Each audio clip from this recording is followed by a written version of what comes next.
Give me a little countdown. Dojo Outfitters family, welcome back. Oh my gosh, it feels so good to be back. Live from Portland, Oregon, we are in Dojo Outfitters. The Dojo Outfitter show, the YouTube show returns. Dude, I'm so happy. I have the pleasure of bringing you guys today someone I like to call my friend, black belt under Eric Hemphill, Josh Botkins. Josh, what up, dude? What's up, man? This is a big moment for me, dude. Thanks for having me on the show. Hell yeah, dude. It's awesome to have you here. You're definitely I've met like quite a few black belts since I started training in 2015, and in a good way. This is a compliment. You're one of the most unique black belts that I've been able to encounter.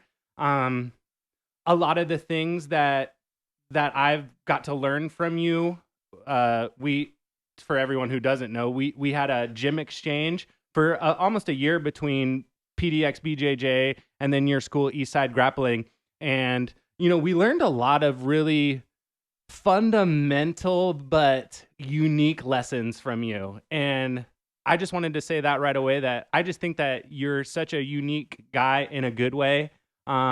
It's been like a real pleasure learning from you. Oh, thanks, man. Yeah, I mean, I think to get to black belt, you have to be a little bit weird. It takes like a certain individual who's gonna make it that far, and it's good that like my weirdness shows up and translates in a good way. At least for you. So Yeah, and I mean, probably for a lot of people, honestly, most of the people that I rolled with at your gym were, definitely talented people, and you could tell that everyone had good fundamentals. Even the white belts, they all had good fundamentals, and I think that when you see students with good fundamentals, they have a good coach.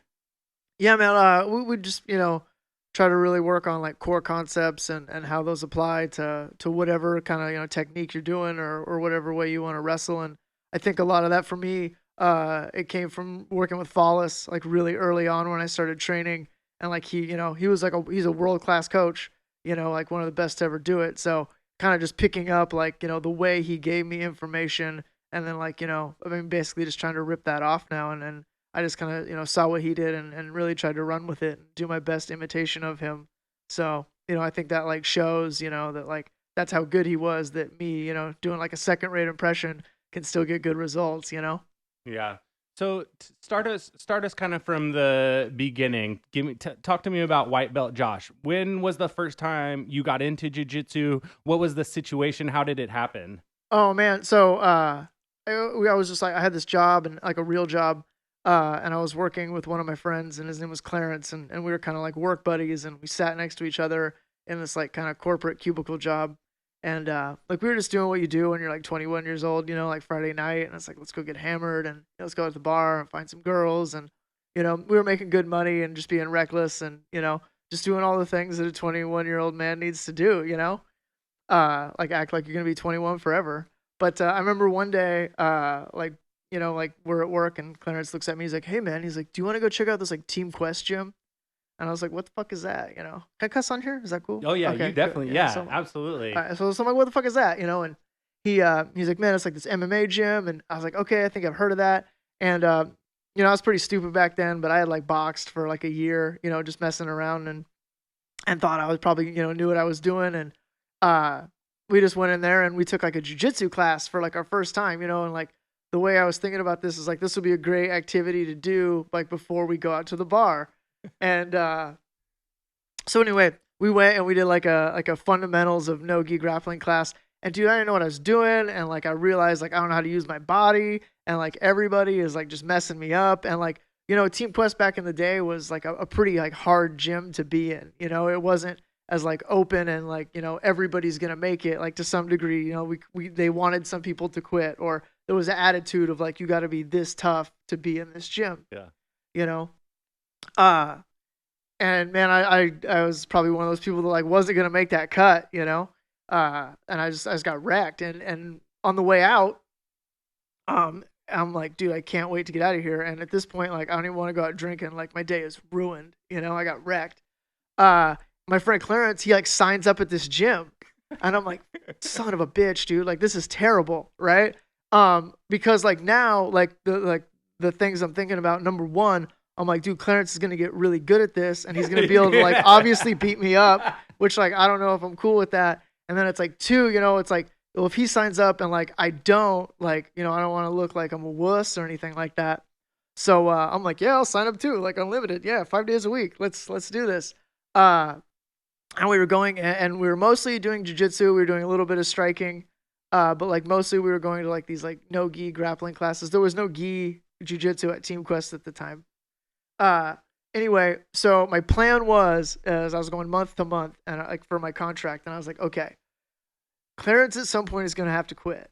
Like, this is pretty hard. And I'm like, and when he quits, I'm going to do one more month. Yeah. And then, right, I'm going to be so much better than him because I have this like extra month of training that I can quit too. Like, I had an exit strategy, man. Like, I'm ready for this shit, Any day. Clarence is quitting any day. Yeah, yeah. And I'm like, man, like, like, dude, I'm dying here. And I'm fronting. I'm like, yeah, Clarence, like, what do you mean you're not going on Sunday, But I hate it. And I'm just waiting for him to like find a new hobby or something, my buddy. Let's just get back to drinking, So anyway, he made it probably like, like 2 or 3 months. And then like he actually like legitimately was getting busy at work. And he was like, dude, I think I'm just going to take like a month off. And I was like, this is my fucking chance. This man. is it. Yeah. Yeah. And I was like, I had plotted this, I felt smart. So anyway, he like took a break or whatever. And for some reason, and maybe even like this was before he quit, but like I had signed up for this tournament.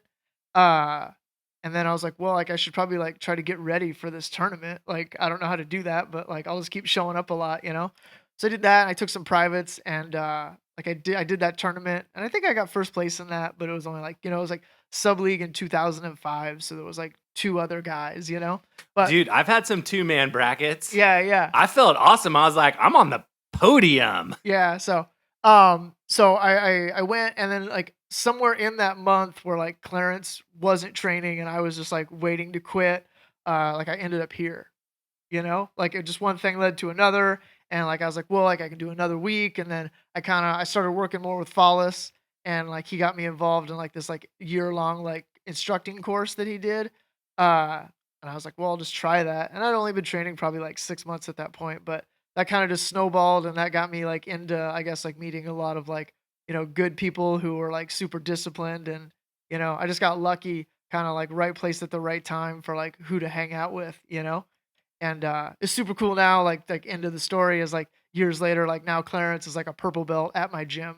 So it's one of the cooler things to like have him in there. And like, we started that together, and, he has like a really good job now. And, So what belt did you make it to at Team Quest? What's that? I trained under Fabiano until I was a purple belt. Uh-huh. And then from there, like he was kind of doing his own thing and like had left Quest. So, and around that same time, like Follis, he was leaving Quest. So all I really did was just kind of follow Robert, like me, him, and Chris Yee were just finding places to train and working and getting it in. And then like a couple months into that, one time, like we were like, hey, we're going to meet at this Nemesis gym. And it was still when it was over at like PGE Park. And I had never heard of it before. It was still like relatively new.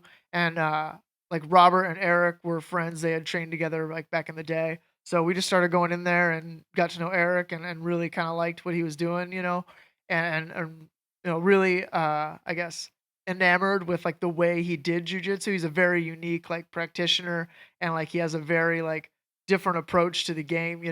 Like I think there's guys who are, like very like move driven, and they're like gonna rep out a certain move a lot of ways, and like it's very like engineered. And the opposite of that is like the very like artsy side, and like kind of feeling where things should go, and having that understanding. And I think Eric is a very much like an artist in that way. Yeah, one of the purple belts at our gym, Ryan, calls him the wizard. Yeah, yeah. He used to show stuff at his gym, and I would be like, does this even work outside of here? Yeah, you're like no. It's so we, it's like just so backwards to the way you think about it. But Eric is a genius, and he's a great practitioner, and he's like one of those guys. He again didn't compete a lot, and he doesn't have this huge name. But man, I've watched anybody that go in there, and always leave stoked when he showed them something or has got to like work with them a little bit. So yeah, he's an interesting character. Yeah, I mean, from talking around, it's kind of between him and Eric Milam, between the best black belt in Oregon for like jujitsu type thing. And And dude, one time I was at Nemesis and he showed a move to escape side control. And I was like, just no way that works. Absolute, just 0%. This is going to work. Went to our gym the next day and it freaking worked. And I was like, you would never find it on YouTube. It was just this weird way of swinging your legs one way and then swinging them back and grabbing half guard. Yeah, yeah, and that's like so common, you know. You get guys going into his gym and being like, "What? Like this doesn't make sense," but like it works, you know. It's good stuff. He just has just a very unique way of thinking about it, you Yeah. know. And yeah, and that's kind of like the way he like does jujitsu. You know, it's again, it's like not super structured, and like he'll even like when he's explaining things, he's got to relate it to like other movements. He'll be like, "Oh, it's just like when you're surfing," or you know. Dude, I'm not even good at jujitsu. What are you talking about? Yeah, Get me surfing? one time I was rolling with him because he likes to talk too while you're rolling. Like a lot of people, 90% of the people will be like, "Don't talk while we're rolling." He'll like tell you where you're messing up. Like Yeah, he'll be yeah. like, "Whoa, whoa, whoa! Don't turn your back to the ocean. Can't do that, brother." Yeah, yeah. I mean, his jujitsu is like it's like the first like Rage Against the Machine album. You know, it's just really raw, and it's like you can tell there's a ton of talent there. But it's like, man, you gotta be careful where you point that shit because it's not for everybody. You Yeah. know, like it's that's the real shit. I'm You cool. know? I'm cool with that though. Like I don't that to me doesn't bother me at all. Like I actually kind of like it cuz most of the time no one tells you anything. That's dude, my experience in jujitsu is 90% of the time people aren't going to tell you anything. You know, cuz A, they don't want to be wrong, or B, your game is just something that they have nothing to kind of say, you know what I mean? So, Yeah. I think that comes down to like we could like kind of discuss that of like, you know, even when it's like your equal or your peer and you're wrestling, and it's like, you know, I see so many times like when I'm coaching, it's like students like giving advice to other students, and I think that's always good, and you should be there to like help that other guy get better. You know, you're gonna get better if they're getting better, but it's like a lot of times I think people just kind of want to talk, and they want to like say something, you know, like they want to show what they know, and it's like, man, like to give feedback, it's like so many times like it's gonna be more useful if you wrestle with a guy and then you tell them the stuff they did right, you know? Like, you don't hear that a lot, like, when you go ahead and, like, you're a white belt and then, like, you're wrestling and you're like, "Hey, man, like, do you have any advice?" Like, another white belt's gonna be like, "Oh, let me show you this armbar," or, "Oh, let me show you this escape," but, like, sometimes the best thing you can tell somebody is like, "Dude, you already were keeping your arms in really good. Oh, man, you ball up really well. mm, Oh, man, you're really hard to hold down." You know, make that genuine advice, but, like, a lot of times when you're newer or even, you know, as you go, like you need that reinforcement of like, man, like, oh, I do that. I am good at that. When you're a white belt, you don't know what the hell's going on, you know? mhm, So it's like you're gonna drive home and be like, man, I don't even know what happened. Sometimes you don't know if you did good or bad, right? mhm. So it's like, man, I haven't had someone be like, hey, like, this is what you did right, Yeah. you know? Dude, well, that's crazy you said that because it's taken me, I'm like on my third year of my blue belt right now, and it's taken me just recently to the point where I'm starting to figure out where I'm getting caught. Not like the guy armbarred me and I messed up, like where I messed up a long time ago. You know what I mean? And now I'm getting to the point where if I get caught with a sub, the first thing I do is get on YouTube and be like, oh, I ain't getting caught with this again. Show me every escape to this move. Like I was vulnerable to the knee slice for so long. And I found this one YouTube video where all you got to do is get to your fours and then you can wrestle with them, and it just it changed everything. Yeah. It changed everything because then it just a light bulb went off and it was like, cool, you want a knee slice? I'm just gonna wrestle you.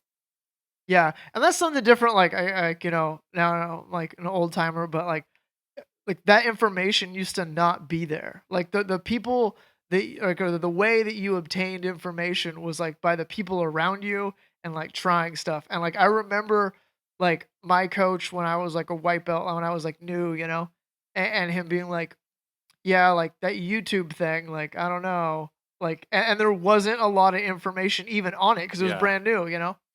Uh, but like now there's like there's an abundance of it's an overabundance. There's almost too much Yeah. information at times, you know?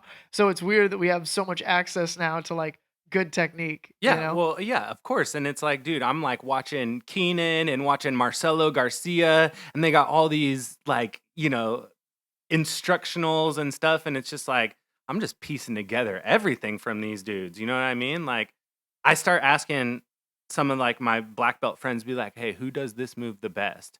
Oh, blah, blah, blah does this move the best. Cool. I'm going to go look up this guy's move and the way he does it and check out all the like little things. Because for me right now, it's all little things. It's like, dude, I know a lot of submissions. I know a lot of them, but a lot of them aren't perfect. And a lot of them could use little tweaks. Yeah, for sure. And I think that's like a how do you want to say?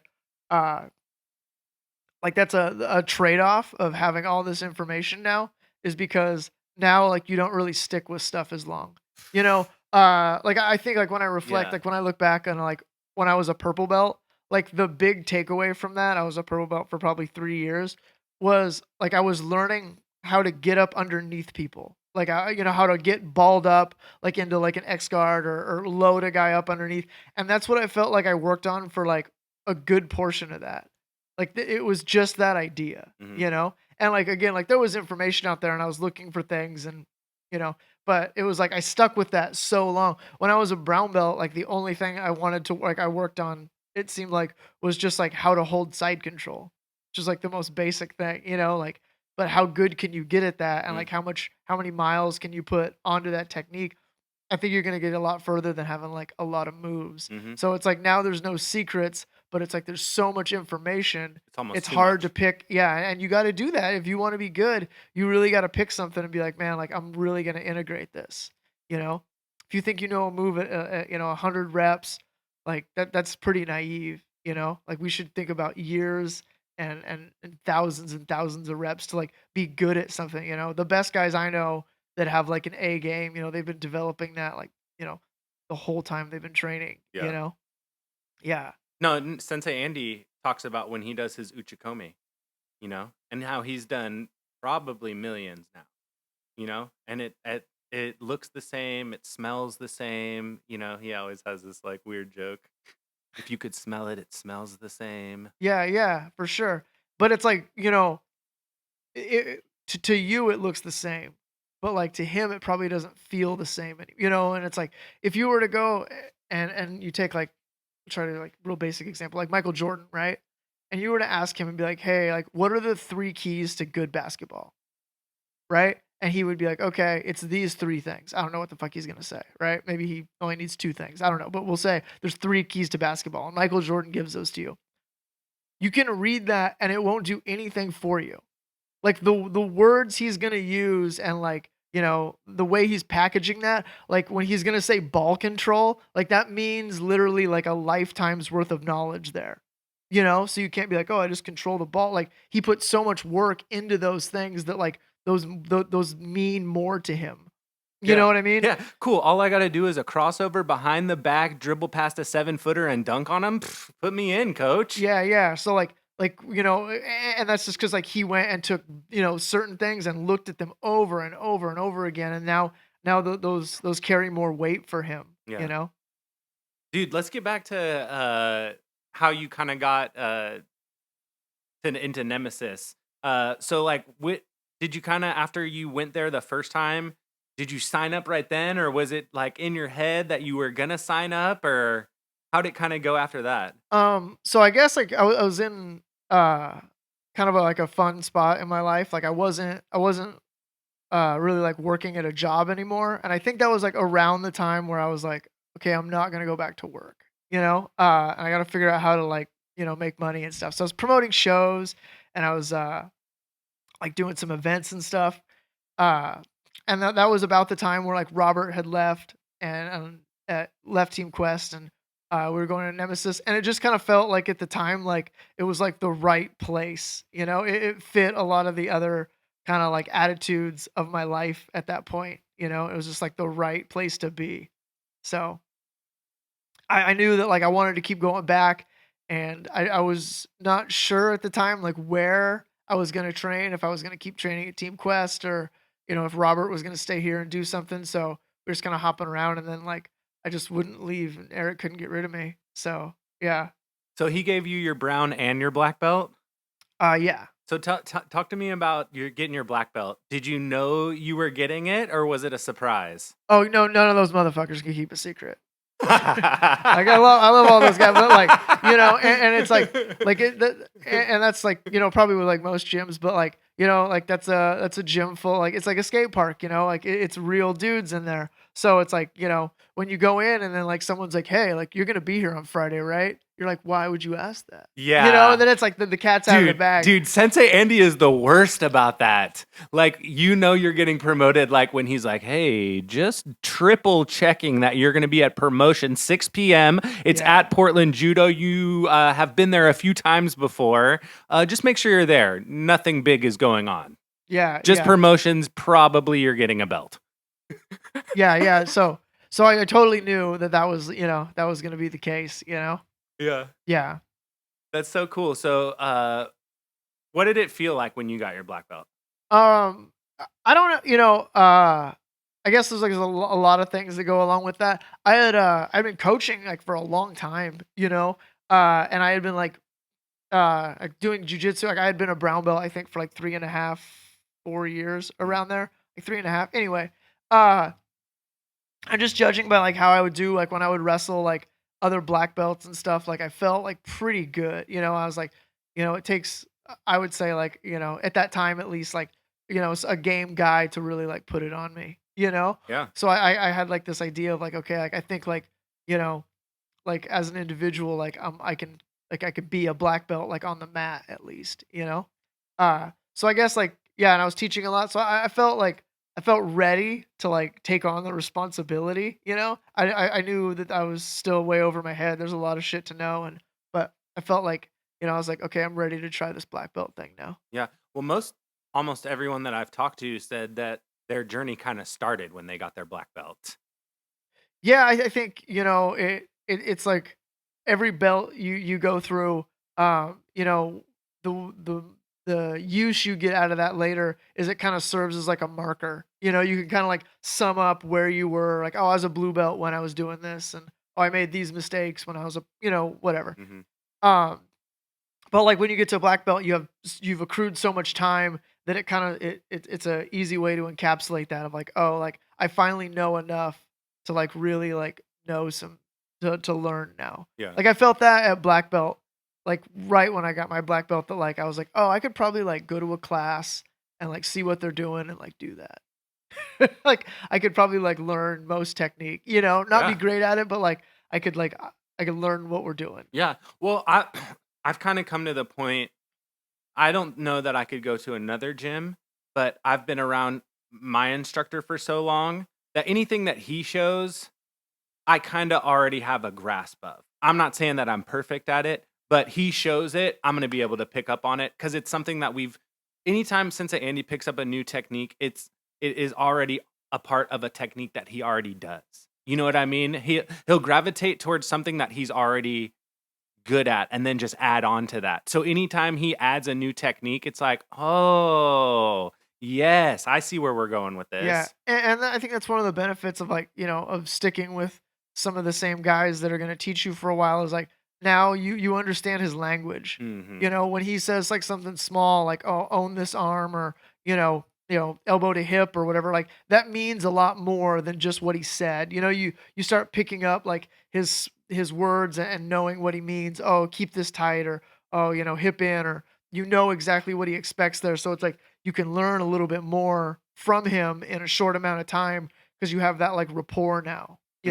Hmm. I think that's like one of the ideas of like the coach student relationship is like there should be more value in that as time goes on if both guys are doing their job. Right. Should be to some degree easier to coach someone that you've been coaching for 10 years versus someone brand new. If you're coaching like at a higher level and you're paying attention to how this guy needs to be talked to and what their goals are and how to get them to respond and knowing how far you can push that guy, which I would say are like higher level coaching. Yeah. Well,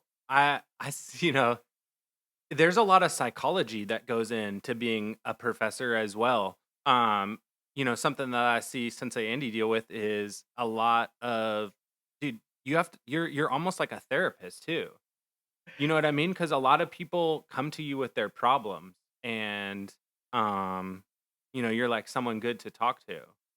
Yeah, no, I think there's anytime you're in a leadership role like that, and especially with jujitsu where it's so personal, especially at first, and you got somebody's knee on your face and you're sweaty and you're tired, and like, you're gonna listen to this guy, and like, I think it's in your mind, it's hard just to segment like, oh, I should only listen to this guy for jujitsu, but like this, and then you want to ask him like, hey, what do you think about this problem I have in my life, or how should I deal with this? And again, like if you're a good coach, like you should be able to help guide those people, a little Mhm. bit. And I don't necessarily think that means you're giving your opinion, but like you can definitely like help people make better decisions. Yeah. I think a good coach most of the time should like not give their opinion when it comes to like non-jujitsu matters, Yeah. you know? Especially if they don't know anything about it. Yeah, yeah, and that's the thing. Like when you're in a leadership role like that, like you have to know, like you have to take actions that are going to be best for the group. You know, so I mean, like just like look for an example. Like let's say everybody from my gym is there, and we're like, hey, like guys, like we got to wear these masks now, right? If we got to wear these like safety masks so nobody gets sick, and then I just pass them out, and I'm like, but I'm not fucking wearing one because that shit's weak. Like right, like I gotta know that even if I think that's weak shit, that like I gotta wear one because like I could influence those people. I should only be trying to do influence that's positive, or at least not making them do more fucked up shit. Mhm. Like at least I hope all my students don't make the same worst mistakes I did. Only make the second worst mistakes I Yeah. did. But I think that's just part of coaching, right? It's like you gotta know what your people need, and then you really gotta go out and like try to help them get that. And everybody's gonna come to jujitsu, man, or come to a gym for different reasons. Like so there's some people that come because like they just want to hang out with people, and there's some people that come because like they just want to wrestle hard, or some people want to compete, or it doesn't matter. Some people are just so afraid, bro. So like there's so many reasons why like people can come that you can't just go out and like teach them move and expect them to come back, because they could be showing up for a way different reason. So it's like I gotta know, like, why is this guy here? Like, what does he expect to get? Like, okay, now I can help him get that. Yeah. Now and sometimes that's as easy as like just saying something real quick to him while you're showing a move. Oh, they need this extra shit or whatever. Or sometimes you got to work a little bit harder to get that guy to stick around for whatever reason. But I think that's like part of being a coach. Like you should know like a little bit about your people and kind of what's going on in their life, and you should at least know like their elevator speech. Are you good at like knowing people who ain't coming back? That's one of my unfortunate talents is as a bartender, I read people. Okay. I kind of can tell people's I'm best at knowing when people are like mad or upset. And dude, I always know when a day one ain't coming back. I'm like, yeah, they ain't coming back. Yeah, I feel like I'm like decent at that, and kind of like you can see a guy and at what like at what stage they're struggling, and if that's early, sometimes it's like, man, this might be hard. You kind of see like how they deal with adversity even on their first day. But man, honestly, I think my favorite shit is when I pick somebody out and I'm like, man, this guy's not gonna make it, and then I'm wrong. That's the best when I'm like, dude, like, I don't know about this guy, man. Like, he's gonna have a real hard time. And then like they stick around and then they're like real good later on, and you're like, man, I didn't think that guy was gonna make it, you know? One of my favorite Sensei Andy quotes is he's had people that have left that he never thought would leave, and he's had people stay who he never thought would stay. Oh yeah, for sure, for sure. And that is like, dude, so true. So true. Yeah. And I think one too, like like when you look at it from kind of outside, and I see people who like sometimes like, yeah, you're so surprised that guy quit. Like this guy was like, such a staple, or he was so dedicated, and then it's like something kind of odd will happen in his life, and then he's like, that's it for me. So I think there's like this like, you never know what's gonna make a certain person quit. Mm. Some people will stick with it through like, everything, and then another person's like, oh man, it was either this or I had to get rid of my, my Subaru, and it's like, well, that maybe that was it, like, Yeah. yeah, and they're like, well, I already got like 3 cars, but like I could, so you never know Yeah. like what's gonna make a guy quit. Needed the Subi for the mountain runs. Exactly, yeah, yeah. So or there's just all sorts of reasons, that seem weird. Or sometimes I think people they'll make up a reason to quit because like it's hard, man, and it's hard just to be like it's gonna be like this forever. Yeah. Yeah, It's hard, for me. for me, I've said it a bunch of times on here, but for me, it really crushed my ego. Like, I don't even know why I thought I was like cool or anything or whatever, like after getting my ass kicked for like going on 5 years now, like I still get my ass kicked every time I show up. But finally my ego's not there. So now I just don't care. I'm just like, dude, those guys are better at jujitsu than me. What am I gonna do? Like Yeah, I'll just keep fighting them and then hopefully one day I'll get better, for sure. And I think that's kind of like, ego is like a derivative of like being in survival mode.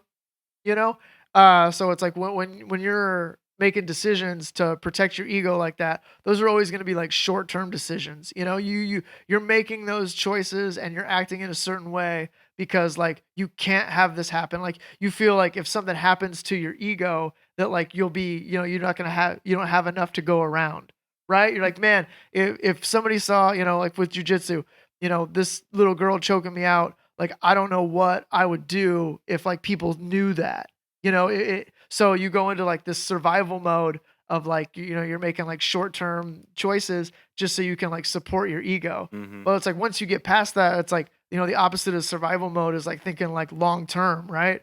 Like you want to build something, you're going to start putting in the time and you're like, man, it doesn't matter how fucking much it sucks laying these bricks down. I'm Yeah. just going to keep laying them down. So I think part of like, people say that like losing the ego is to me, it's like that's more like you just started thinking long term. You started understanding like, dude, it doesn't matter how I feel today because like I'm gonna do this. I want to be this good, or I want to be as good as I can get. So it's like then you can backseat that. But until you do, and you're letting your ego rule that and like make decisions, it's gonna probably hold you back. And it's like you're always thinking short term. You thought short term for 10 years of jujitsu, and then you got short term results for 10 years. But if you think long term, it's going to compound. So I think like that's just kind of like the way that ego shows up a lot is like those are just survival mode decisions for people, or survival mode choices. And it's like that's just like not long term thinking. Mm. Like, dude, what are you doing? And if you say you're going to do this forever, don't make fucking short term choices the whole time. It's not going to get you anywhere.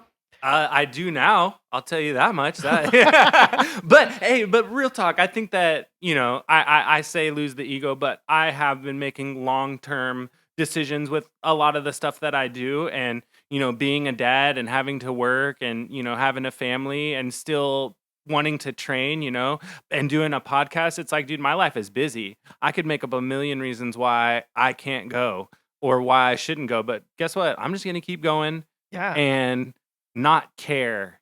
You know what I mean? It's hard. It's so hard to go and not care because I care.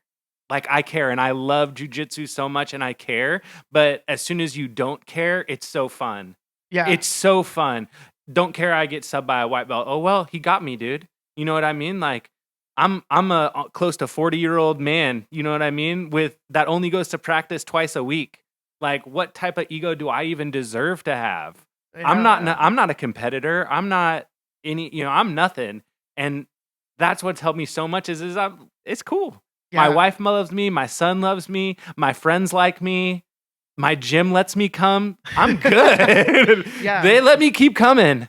All I have to do is pay the due. Yeah, and that's getting in long term, right? You're like, man, like, okay, I can do these 2 days a week, and that's going to be better if I did 2 days a week for 2 years than if I just like, wait until I have the time, which is a whole different thing about time management. That's the biggest excuse. I've had so many people, because obviously I'm like the typical blue belt who talks about jujitsu the first second. You be like, someone's doing their nails over there. I'll be like, oh, I have to clip my nails for jujitsu practice. Yeah, right. So everyone always knows I do jujitsu, and I've had a lot of people, probably like close to 10 coworkers from the Cheesecake Factory, come and train at Portland Judo. At least like take a class or two. And it, like I said, it's the typical blue belt guy, like always talking about jujitsu. And yeah, I've had a lot of people come. And I think it's just such a cool avenue to meet new people and make new friends and prove to yourself that you're capable of doing more than you think sometimes. For sure. Yeah. Yeah. I think that's one of the benefits is like, there's an abundance of resistance to be met, or to be felt, so it's like very few things can you go and like, have that level of resistance every day. And that does like, it adds to kind of building up that like that team, or the people that you train with. Typically, if you're training long enough, like you do have like a lot of closeness with them, and then you'll see them at the store and you'll be like, dude, I don't even know that guy's name. Like purple belt, good armbar. Yeah. Hey! And then hopefully like you're with your chick, Yeah. because then you can be like, oh, like this is my and Hey, this is my girl. yeah. And then if she's on it, she should be like, oh yeah, Yeah. like I'm Samantha, or whatever. And my wife definitely knows that if I like say, hey, this is Emily, she knows. Yeah. See, She that's like a like she knows that I don't know this dude's name and I need you to hook me up with it. yeah, that's monumental right there. I think like in a relationship, like you got to have that like hold you down when you don't know the names, Dude, because I'm gonna forget. Dude, I have this regular, and he was tipping me fat. I'm a bartender at the Cheesecake Factory, by the way. He was tipping me like $40, $50, right? And he told me his name, and he came in again, and dude, I just forgot. Like, I was just drawing a blank. And so I went to the back, and there's this girl who works there. Of course, a good-looking girl, because you got to send a good-looking girl over. And I was like, I need the favor of a lifetime.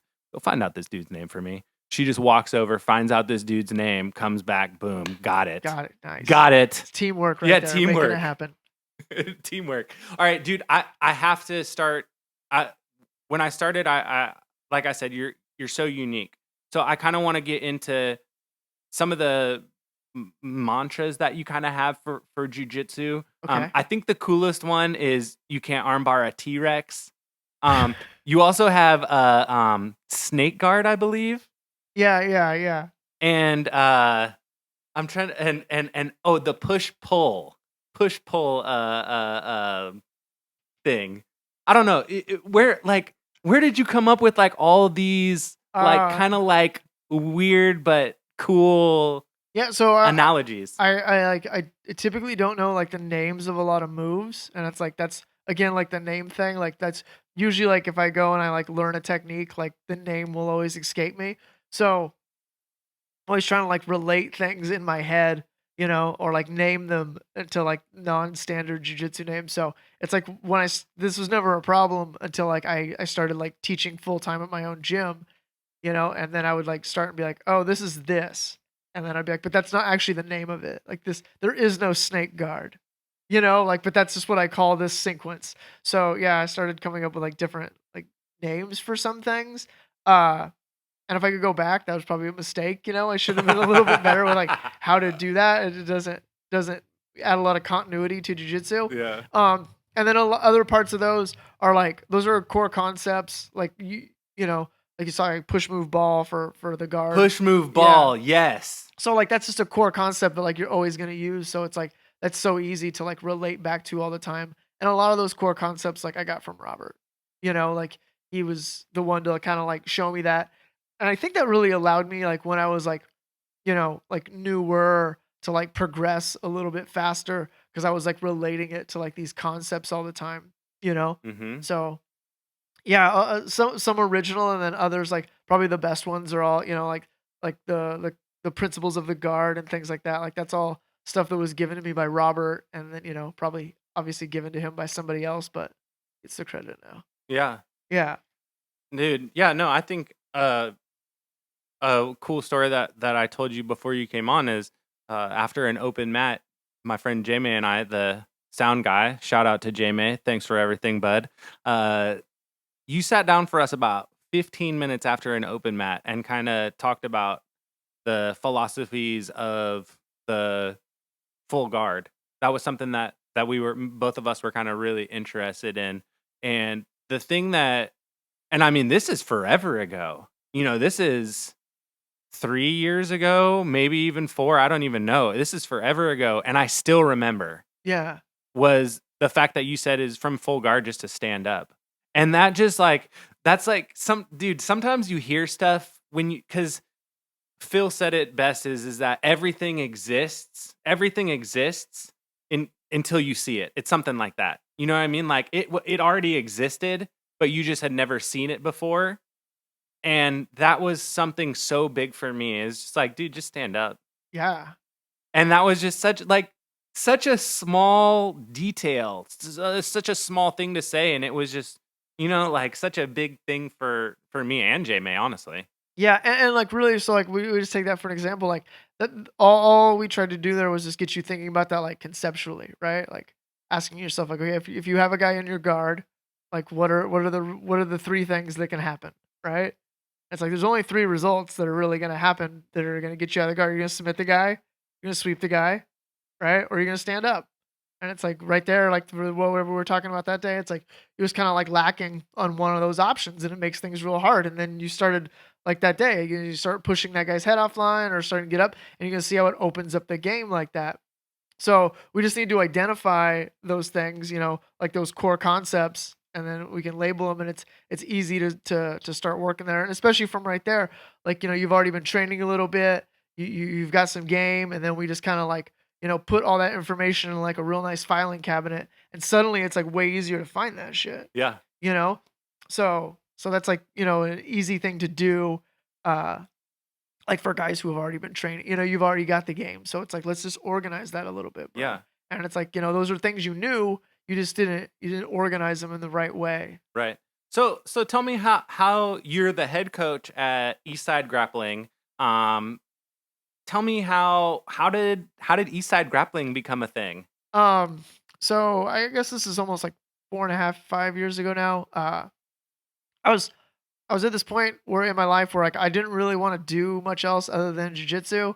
And I was getting to travel a pretty good amount for going to fights and stuff and cornering guys. And I had a situation where I had pretty low living costs, so I was like, man, I'm just gonna keep doing jujitsu right now, and didn't really have like a plan other than if I could get good. I think I was coaching at a UFC gym like 2 or 3 days a week, so I was probably making like $600 a month. It was good times. But anyway, one of my friends, Mike Buyavong, who owns the space that I'm in right now, he was like, man, I want to start teaching jujitsu, or I want to start doing jujitsu here, and I want you to teach it. And I was coaching him, and he was doing privates with me. And he's like, I just want to do like 2 days a week, and he, like we'll come up with like a deal, and let's see what happens. So I was like, sure, and I just didn't have a lot going on, and I was like, man, this will be great. Like it's another like $60 a month, like this is big. This is big. But anyway, so that happened, and I stopped working at UFC gym, and then I got some of those guys that I was coaching to kind of follow me, and then all of a sudden, like people started like showing up for these classes, and I was like, man, like I think we should start like charging them or something. Like I don't even think at that point like we were charging people; we were just seeing who would come, right? So like people kept coming, and I was like, dude, I'm like Mike, I think we might need to like charge these people, and I think maybe like we should teach jujitsu like more than twice a week. And then like more people started coming, and I was like, dude, Mike, I think this is a business now, And he was more focused on doing like his gym. He's shout out Mike Buyavong. Dude, shout out to Mike. Yeah. This is awesome right now. Thank you, Mike. But no, and to go on a tangent, I think Mike is probably one of the most educated and like professional, like personal trainers there are, like at least in the Portland area.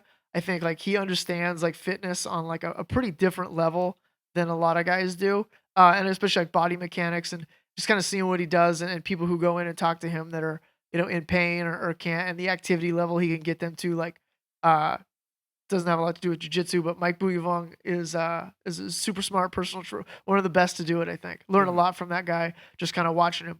But anyway, maybe it's time for our first personal trainer to come on here. We should, yeah. Mike's got a lot of interesting stuff to say, man. He's looking at fitness in a real smart way and getting guys moving around real good. But you're definitely the type of person that gyms would be lucky to have. You know what I mean? Man, and Mike probably saw that in you. It's easy, like I said. I mean, we've talked a few times, but it's easy to see in you that if I had a place, obviously, like I said, you're so unique, and you're very smart too, and you have such an interesting perspective that you're not gonna see. You're just not gonna see, at a lot of the gyms that you go to. And I've been to some crazy gyms. I've been to a CrossFit gym in Alabama that had the mats together. Like, you know what I mean? Like, I've been to some gyms, bro. Yeah. So that's kind of the way that that came about. It was like it started just as a side project, and then got more momentum, and I was like, okay, like this is where we got to double down now, Yeah. and make it happen. So, yeah. That's so cool. So you kind of mentioned about corner in UFC. Let's talk about the Healy brothers. So did you meet them at the old gym? Yeah, I met both like Pat and Ryan when we were at Team Quest, and they were just cool dudes, and I would see them around, and uh, would train with them and stuff, and as we went like more and more, like I started like having more of like a relationship with Pat, and I think we just like shared kind of a similar schedule, um, so we would just get together and train, and that was like one of the first times where like I was like for training like was stepping like outside of class, like just going and meeting someone and like wrestling and just doing that for like an hour or so trying to figure it out. And back then, man, like he just used to fuck me up so bad. I remember uh Eric once told us, this is like right when we first started going to Nemesis, and he was like, you guys just need to go and you need to get together and you just need to wrestle for an hour. He's like, you need to use like a normal clock as like a timer. Don't do 5-minute rounds. Like you don't get a rest. Like you're just gonna go for an hour. And I was like, huh. So I remember like talking to Pat. I'm like, dude, do you want to try that? Like, does that sound weird? Like we're just gonna like, there's no breaks. He was like, sure. So we would meet me and Pat, that's kind of when we started becoming friends, is on like Saturdays or something before the gym would open, and we would wrestle for an hour, and he would just fucking wreck me. I remember one time that we were going, and like he just wrecks me for like an hour, and the highlight of that roll is like he had me in side control bottom, and I like scrambled out and like jumped on his back for like a second, and then he just pulled me off, and like the beating continued, but like that was like the worst hour of my life, but like so like valuable later. Like couldn't have any short term thinking there because I was like, this is fucking shitty. So yeah, but I got to know Pat uh pretty well because like we would just meet up to train, and I'd make myself available for him if he needed it, if he was in town and stuff. Uh and then as we went, like I started getting better and I was just focusing on jujitsu. And it got to the point where like when we would train, I'd be able to give him some advice, and we just kind of like always again like spoke the same language. So he was at this point in his career where he was fighting, and was like, hey, do you want to come with me to these fights? And I was like, fuck yeah, man. And now it's like those are some of like some pretty cool memories. Like I think me and Pat have been to like something stupid like 10 countries or something together, and all over, and got to travel with one of my homeboys and watch him beat up some local dudes. So it's been cool, man. So tell me the first time you got to corner. The first time you got to corner in the UFC. What was it like in the locker room? What was it like? Because you got to make the walk too. Yeah. So you've made the walk. Yeah. That's crazy. So like UFC is a little bit better, like they got like a nicer bus and stuff to take you back and forth from the hotel. But other than that, like it's pretty much the same, I guess. When you're like at the fight, you're still in a locker room, like it's still like you're there for a reason. So there's not a lot like different really about that. Um, and it's like like my job there is to like hold the bucket. So it's like there's not a lot of like pressure on me. So it's like I just gotta like follow the guy that's doing the shit, and that's it. So it's cool. I think the first UFC fight I did was when Pat fought Khabib. Uh, but that was like years ago now, like 5 or 6 years ago. But it was cool. It's cool to like kind of be there, and like support your friend. Like those are big moments, like when you're the guy who's in the cage fighting, like that's a lot. So like if you can, be with your boy, and you stand behind him and be like, man, I'm just here to show support. Like, dude, that's cool. I'm good with that. I'll carry the bucket. Yeah. Yeah. Did you get to help him warm up or anything, or were you just kind of chilling, Yeah, for sure. We always, warm up before his fights and stuff. grapple a little bit? Yeah, and move around. So, yeah, so it was good. What's it like after he wins? Dude, like Pat is specifically is one of the most like laid back guys like that there is. So like some guys win and they're like, woo, they get all crazy and like, we got to get some drugs and shit. And, but like with Pat, like I remember one time he fought, and I think we were in like Alabama, and he beats up this dude, and like we're fighting in like an airplane hangar. And it's like in Alabama, it's like 120 degrees. Like it's fucking miserable, right? And he has like a 5-round war with this dude. He just beats the hell out of this guy. He wins a belt. And like we go back to like this like makeshift like work, like warm up room that we're in, and he just wins and he's like, "Hey man, can you hand me my phone?" He's like, "I want to call my girlfriend and I want to talk to my dogs." And like that's like that's totally Pat, like he's not like super hyped up about it. He's just like, "Oh man, I want to talk to my chick. I want to like, do a little video call with my dogs, and then we probably went and got something to eat." So when he wins, like we don't get like super crazy, most of the time we're just gonna, maybe hit up a bar, but most of the time it's just hotel and how are we gonna get back home tomorrow? Yeah. Yeah. What's your favorite memory from going to all the UFCs? Dude, of all the fights and stuff, I would say, Yeah, give me your favorite fight and then your favorite memory too. yeah, man, so many. I guess so. I'll say like my favorite fight probably, or like favorite cornering experience. Yeah. And this happened at a somewhat destructive time in my life, but anyway. So, there was this kid, Michael, and I can't remember his last name right now, but he was at the UFC gym that I coached at, and he like entered some like smoker, like a kickboxing event in a cage, like somewhere in Washington. And he's like, "Hey, will you like corner me for this?" And like I usually like for those guys, like I was like, "I don't know, like that's my weekend, like nobody's paying me, like I don't know you, I wasn't very vested in that program, but for whatever reason, like I like this kid, and I told him yes. So I totally fucking forget about it, and I'm hanging out with this chick, and man, I shouldn't have started telling this story. This is anyway. So I'm hanging out with this chick, and like we're at the bar, right? And like we're having drinks, and like we're just hanging out and shit. And I get a text message, and he's like, "Hey, bro, like don't forget, like need to be at the venue at like this time." So I'm like, oh.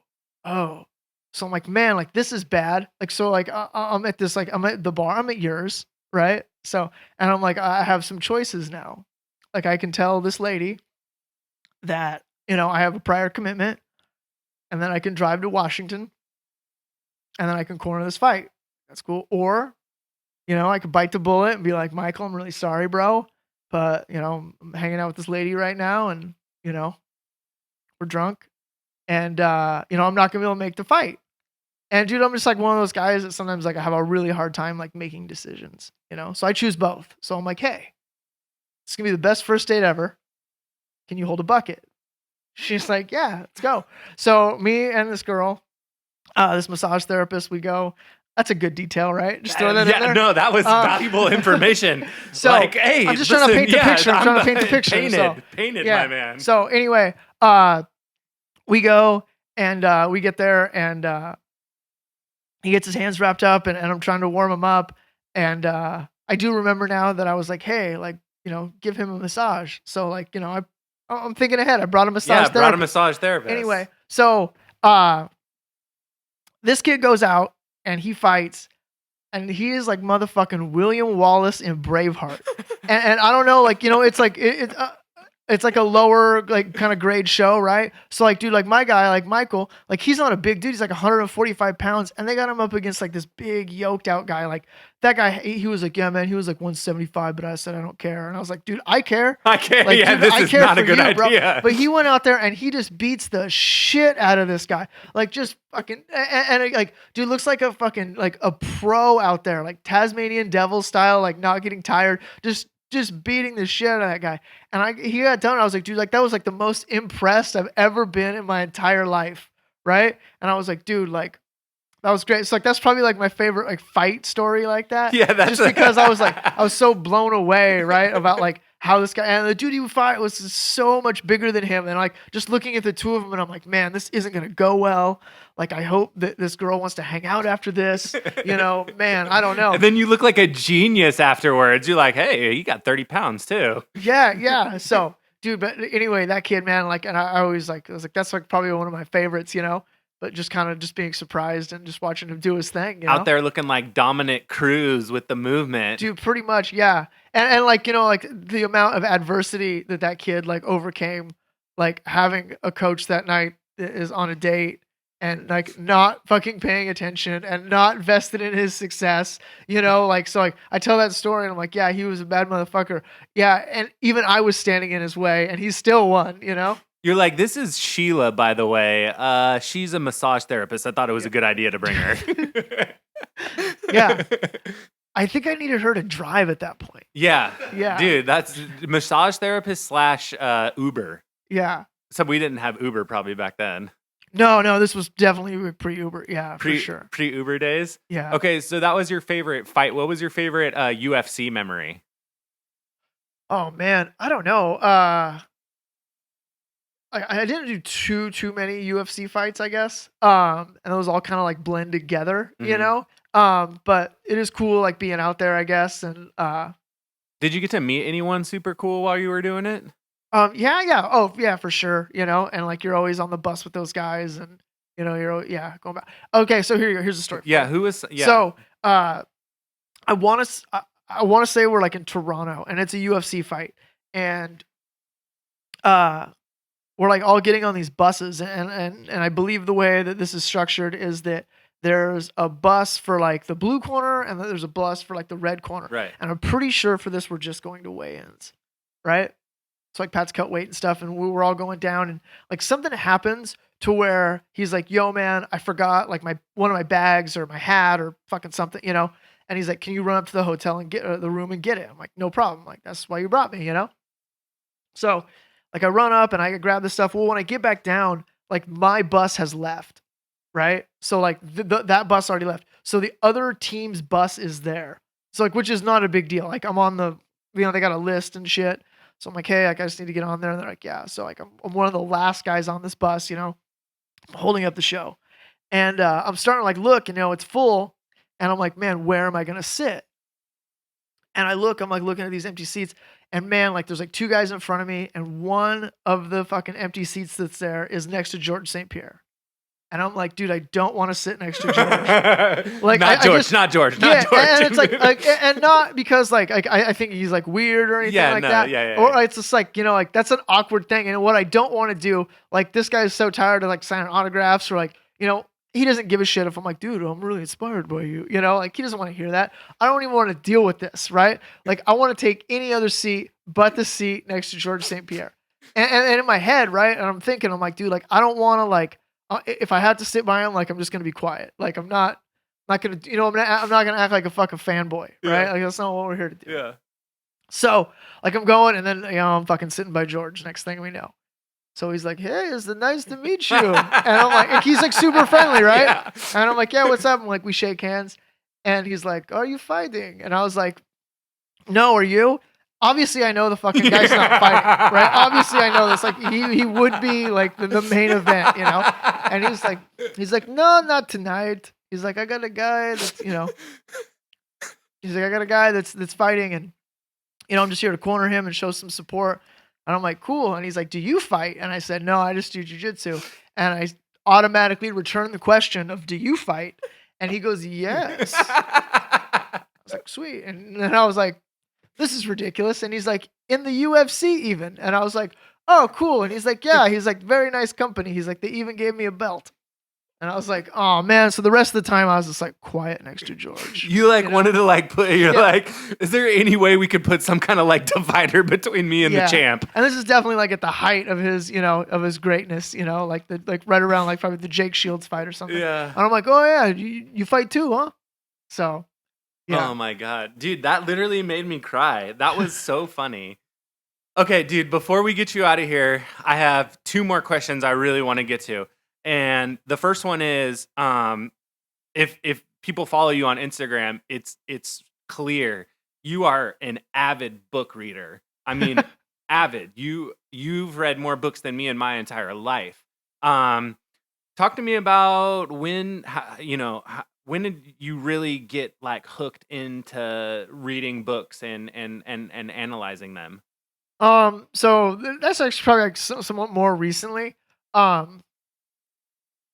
would say like 2 or so years ago. I was kind of like doing some reflecting and being like, man, like I'm like not really doing much to like continue like being educated, you know? And it's like, yeah, like maybe I'll watch a documentary or like maybe I'll like read about something that like I'm interested in, but like I'm not doing like a real big service to myself to like expand like to new ideas, you know?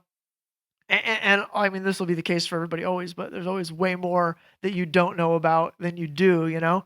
But I was like, man, like, just a fair assessment, like I'm pretty dumb right now, you know? So, like for me, the only way things get done is to kind of compound them. So I got to do a little bit every day. I'm not the guy that can wait till like Saturday and then like do all his homework, I got to do like 10 minutes a day. So I was like, man, like I'm not, I think, and I was reflecting of like nonfiction books from the time I was like 18 to, 34 or whatever. I was like, man, like I probably read like three, you know?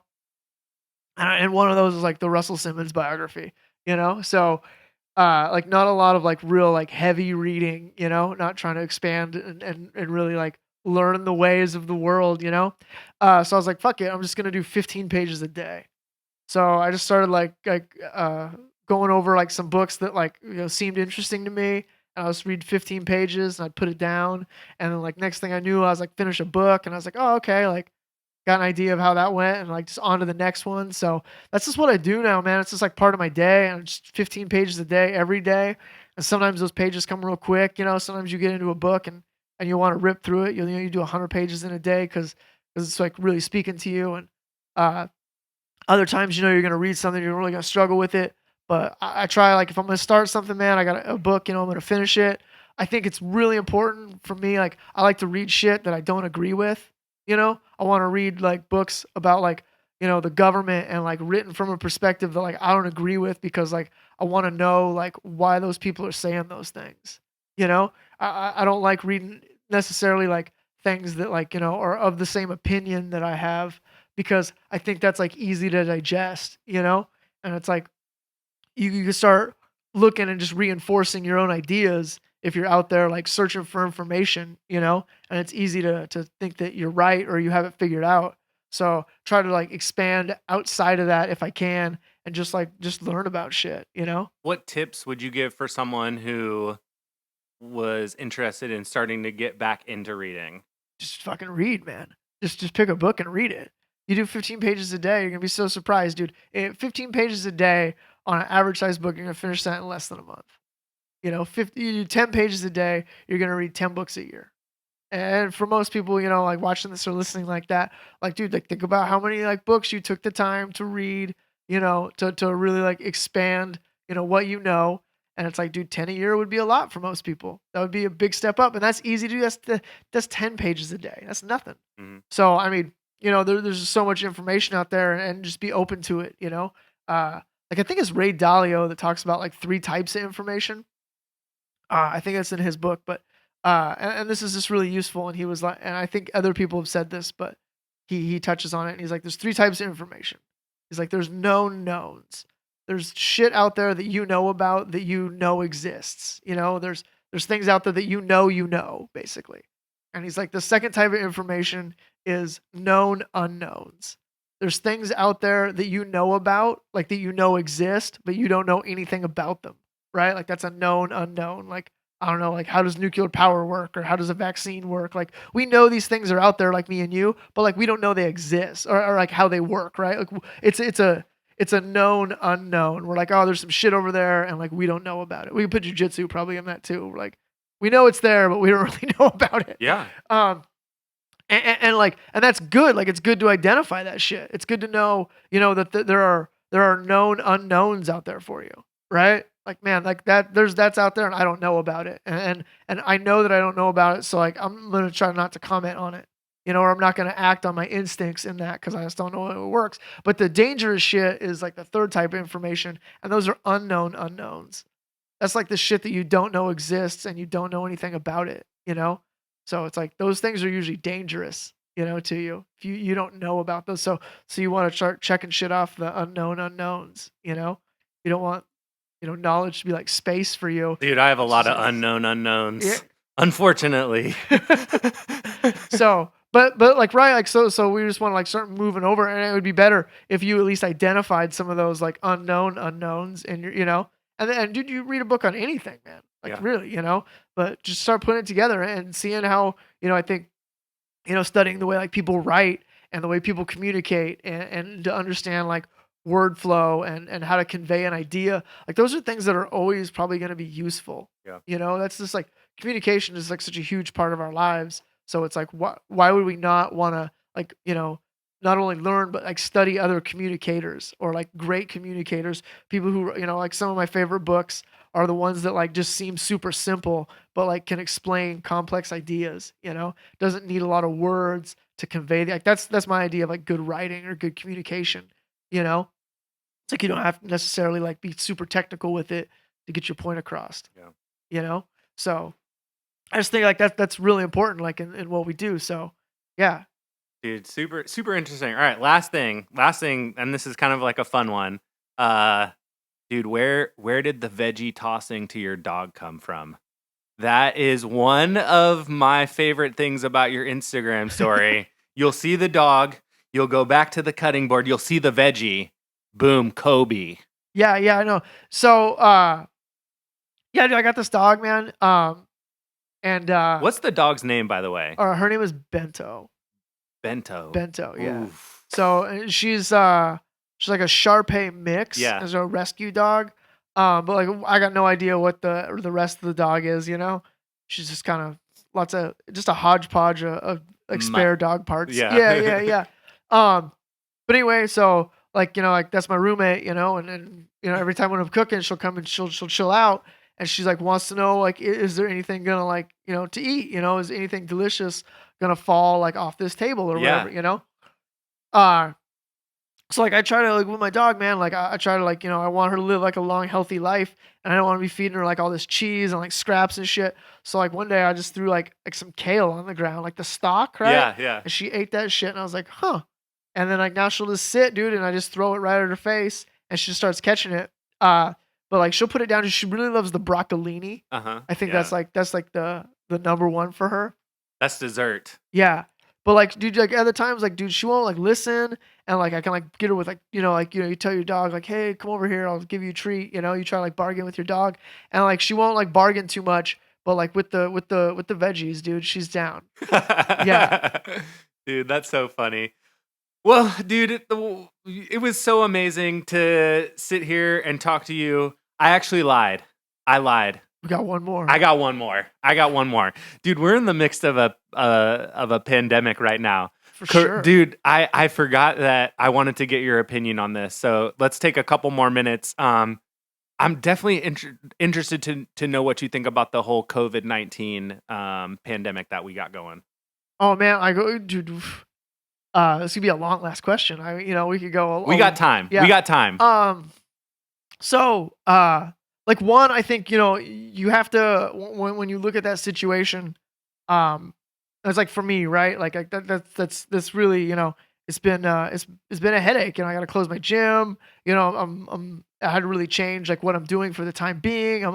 You know, it's affecting like a lot of small business owners, a lot of gyms, a lot of people in like a very personal way. But like the first thing you got to do is be like, man, like there are people like that are losing their lives because of that. And it's like, that's a serious thing, you know? It's like, we should always like prioritize, like, man, like, you know, when people are like suffering in like a physical way, like that's pretty serious. So it's like, I do see like, if we can mitigate that, you know, to some degree, like that can be a good thing, you know? And it's like, I don't really have, you know, like the answer of, you know, when, you know, we should move from one phase to another and how, what kind of lockdown we should be in. But like, we should all understand that like, you know, like everybody's affected in a different way, but like we should be like a little bit compassionate and aware that like some people are probably suffering like the worst way, you know? So it's like, for me, it's like, man, like it's my gym and like my business and stuff, but like, you know, there's bigger things to that. There's bigger, you know, people would easily trade their problem for mine right now. So I think that's important, you know, just to realize like, man, like at the end of the day, it is about like health and safety. And it's like, you know, even if you know, we're all here like healthy guys or whatever, and it's not going to be that much of an inconvenience. It's like, there is this other element of like, you know, maybe some people aren't as equipped to deal with being sick. So I feel like that's like, you know, there's so many different ways that people are affected. And like, you know, we could say like that pandemic is just a list of huge subjects, right, that we could talk about forever, right? But like we should always, make it a point to say like the health and safety, the health aspect is always the number one, right? So I don't know. They need to fucking figure that out. Yeah. Get some meds or something in there. I don't know. Where's the vaccine? But so I think like we need to be aware of that. We need to make sure that like, dude, like the hospitals can actually take on patients, and it's like not so much for like, we've seen like during this time of like people getting sick with the COVID. It's like there's also people who are like, this last couple months, man, not a good time to break your leg, to go sit in a hospital, so not a good time to need surgery for something else, not a good time, so it's like we want to make sure that we still have like a workable healthcare system. And it's like that's easy to say for me because like I don't know how, that to me is that's a known unknown, right? I'm like we should make sure the healthcare system's good, but bro, don't ask me how to do it. Like I'm not that guy. But I think kind of moving on from that, like look, one of the things I kept hearing and I keep hearing is like people being like, man, like there's so much uncertainty now. And like that's the word they use, right? Like I don't know if you heard that, right? People being like so much uncertainty, like I'm not sure what's going on, and like like this pandemic has like brought on like this cloud of uncertainty. And like for me, like that's bullshit. Like I'm gonna tell you what, there's more certainty right now than there was on March 14th before we closed down. There was way more uncertainty the day before we went into lockdown because we had no idea that was going to happen. We were just out there living our lives being like, oh yeah, thank God certainty's here. Well, joke's on us, bro. Like that was the most uncertain time because shit got real real quick, right? So, no matter what's going on in your life, and how this is affecting you or whatever, like we should be like, man, like there is certainty right now. Like shit is certainly fucked up. Right? So it's like, we know that like we need to take action. We know that it's going down, and man, it's like, so it's like for you, right? Like, man, it's affected the industry in which you make money in. And it's like, you got two choices. You can sit back and be like, I'm going to wait until this blows over. Or I got to be like, man, this could be a totally new way of life. This could affect, my industry and the way that I support myself. Like it may never go back to the way it was. And we know, we know that with certainty. I mean, it'll probably normalize, right? I'm not trying to like freak anybody out, but it's like with that, it's like we all should be like, man, like there is a lot of certainty right now, and like shit's pretty fucked up. And it's like, dude, it's good that like some people have been able to get like these business loans, and most everybody got their $1,200 and stuff. And it's like that's great, but like you can't wait for anything to change now. You can't wait for someone to come and fix it, and it's probably not going to happen. Like we should know that with certainty that like we're not gonna wake up tomorrow, bro, and they're like, oh hey guys, it's good, it's good, yeah, everybody just go back to doing your thing, and like everything's cool, like you can keep that $1,200, don't worry about it. Like we know with certainty that is not gonna. There's more certainty now than there was before this started. So, it's like that leaves you now with like, well, what can you do with your time? And I think, man, anybody who's got extra time right now, if you sit at home and you're collecting, it's like, dude, you should be working on something. If you're worried about your finances, man, you should be working on something. And you got so much time right now. You can leverage that time. It's going to do two things. It's going to work against you. You're going to get done in 3 months, and there's going to be guys sitting around and all they did was fucking PlayStation and donuts, and they're farther behind than when they started. Or there's going to be people that were like, man, like I can manage this time. And I can make it. This is, not the greatest 3 months of my life, right, but like I can leverage that. I can use this situation to whatever you want to do, man. I guarantee day one of this shit when it started, right? You never played an instrument before. Every day you're gonna be like, I'm gonna play a guitar for 20 minutes. Dude, you'll be able to play a fucking song right now, right? Yeah. You'll be able to. You have a skill. You could apply that to anything, bro. You learn how to design a web page, cut your own fucking hair. Like you could do something, yeah. You could improve in some way. So it's like, and I think that's just such a huge thing right now of there's so much time that you got to manage it. I don't know if you guys have had this happen, but like, have you had a day like during all this where you had to do one thing and then you do that shit at 9 p.m. because you had all day to do it. Sometimes you waited and you fucking did it the next day. So it's like, dude, when this happens, if you have these big blocks of time now, like it's either going to be an asset or a liability. It's going to work for you or against you. So you better get out a fucking notepad and you better be like 8 p.m., or 8 a.m. waking up. What am I doing? What's my list? What's this look? How can I leverage this? If you don't like it, and I'm talking to a lot of the guys, who are affected like financially, man, if you don't like the way this feels, start putting in some work to see how you can never have to feel like that again. But if you're just like, it's a real bad time right now. It's a real bad time right now to be somebody who needs to go to work for somebody else. Like, because, and if you're just waiting to go back to work, dude, that's a bad thing. You got to have a little bit of this mindset of like, dude, like, what am I going to do next? Shit might, and I guarantee, man, that there's a lot right now. There's a lot of opportunity out in those streets. There's a lot of opportunity outside to start forging something for yourself. It just looks different now. And that's what but that's what opportunity is. It just looks different now. The ways that you can start, finding angles to support yourself or to better yourself, like they're going to look different than they did, before this all happened. But I'm telling you, man, you now is the time to leverage and look for it. That's what, I was talking to my wife about this is I was like, dude, now's the time to apply. Cause I'm a bartender. Now's the time to apply to any of the restaurants I've ever wanted to work at. Cause right now, they get to pick and choose who they want, and I was like, man, why don't we just shoot our shots? If they say no, we still got our backup, Yeah. But that was that's funny you say that, because that was one of the things that I thought about was, how can I make this a positive? What can I do to turn this into a positive? And my wife and I have completely cleaned out our house.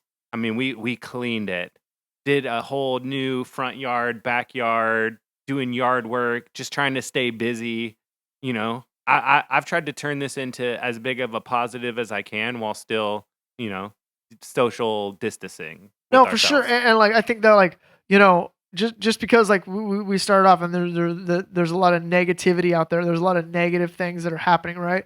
Like, dude, I don't want anybody to get sick, but that shouldn't mean that you can't leverage the situation, that you can't look at it and be like, I'm going to come out of this, with some momentum.